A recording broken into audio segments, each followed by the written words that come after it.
بسم اللہ الرحمن الرحیم۔ ناظرین، صحیح بخاری کی حدیث ہے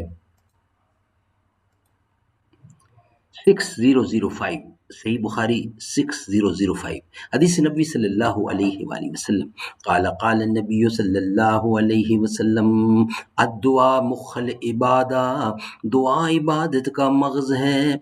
قال النبی صلی اللہ علیہ وسلم خیرکم من تعلم القرآن وعلمہ، بہترین لوگ وہ ہیں جو خود بھی قرآن پڑھیں، دوسروں کو پڑھائیں، سکھائیں اور لکھائیں۔ صحیح بخاری کی حدیث ہے 6005۔ میں اور یتیم کی پرورش کرنے والا جنت میں اس طرح ہوں گے۔ فرما رہے ہیں نبی کریم صلی اللہ علیہ وسلم کہ میں خود اور یتیم کی پرورش کرنے والا جنت میں اس طرح ہوں گے۔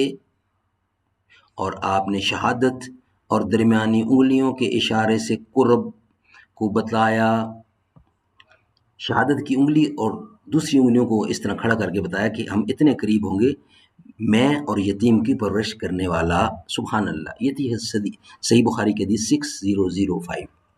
قال النبی صلی اللہ علیہ وسلم انا خاتم النبیین لا نبی بعدی، میں آخری نبی ہوں، میرے بعد کوئی نبی نہیں آنے والا، ہرگز کوئی نہیں آئے گا۔